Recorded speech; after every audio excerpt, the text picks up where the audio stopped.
Dieu nous parle. Chaque jour, Charles et Carole vous présentent la leçon de l'école du sabbat.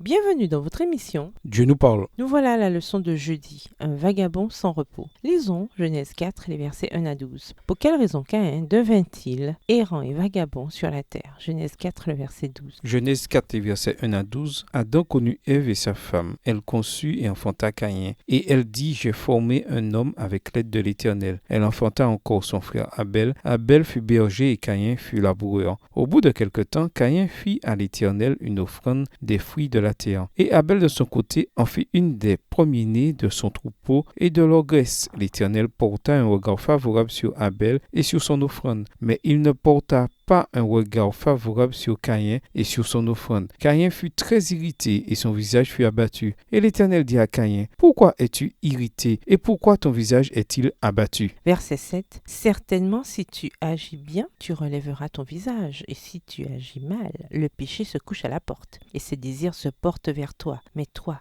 domine sur lui. Cependant, Caïn adressa la parole à son frère Abel. Mais comme ils étaient dans les champs, Caïn se jeta sur son frère Abel et le tua. L'Éternel dit à Caïn, « Où est ton frère Abel ?» Il répondit, « Je ne sais pas. Suis-je le gardien de mon frère ?» Et Dieu dit, « Qu'as-tu fait ? La voix du sang de ton frère crie de la terre jusqu'à moi. Maintenant, tu seras maudit de la terre qui a ouvert sa bouche pour recevoir de ta main le sang de ton frère. Quand tu cultiveras le sol, il ne te donnera plus sa richesse. Tu seras errant et vagabond sur la terre. » Le texte biblique n'explique pas exactement pour quelle raison Dieu a porté un regard favorable sur Abel et son offrande, mais pas sur Caïn et son offrande. Voir Genèse 4, versets 4 et 5. Mais nous savons ce qu'il en est. Caïn s'était approché de Dieu, le murmure sous les lèvres et l'incrédulité au cœur à l'égard de l'expiation promise et de la nécessité des sacrifices. Son offrande n'exprimait aucun aveu de ses fautes. Ainsi que beaucoup de nos contemporains, c'était pour lui un acte de faiblesse que de suivre scrupuleusement le plan divin et d'attendre son salut uniquement du Sauveur promis. Déterminé à conserver son indépendance fort de ses mérites, au lieu de s'approcher de Dieu avec un agneau dont il aurait mêlé le sang à son offrande, il apporta ses fruits, le produit de son travail. Extrait du livre Patriarches et Prophètes, chapitre 5, page 52. Quand Dieu a dit que Caïn serait errant et vagabond sur la terre, ce n'est pas ce qu'il désirait, mais ce qui s'est produit en raison de ses mauvaises actions et de sa désobéissance. Ne trouvant pas de repos en Dieu, Caïn a découvert qu'il ne pouvait le trouver autrement, du moins pas le véritable repos. Le mot hébreu traduit par porter un regard favorable, Genèse 4, verset 4,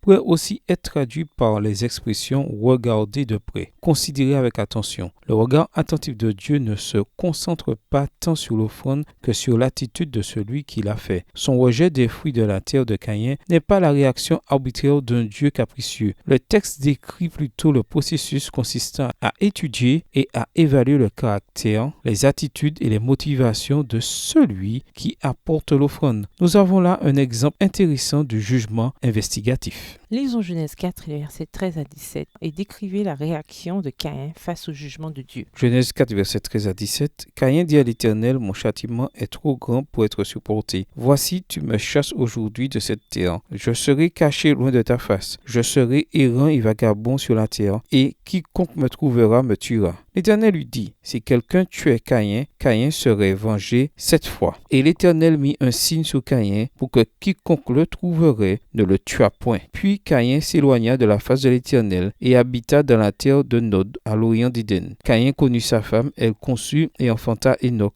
Il bâtit ensuite une ville, il donna à cette ville le nom de son fils Enoch. Quand nous essayons de fuir la présence de Dieu, nous devenons inquiets et agités. Nous tentons de satisfaire notre aspiration à la grâce divine avec des choses matérielles, des relations humaines particulières ou des activités multiples. Caïn a commencé à construire une dynastie et une ville. Ce sont de beaux projets qui nécessitent beaucoup de détermination et d'énergie, mais sans Dieu, bâtir une dynastie et une ville ne peut mener à grand-chose. Nous finissons généralement par subir les conséquences de nos péchés. Mais comment pouvons-nous apprendre à accepter le pardon qui est offert sur la croix pour nos péchés? Au revoir. Et à demain si Dieu veut.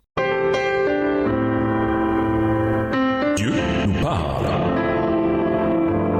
Chaque jour, Charles et Carole vous présentent la leçon de l'école du sabbat.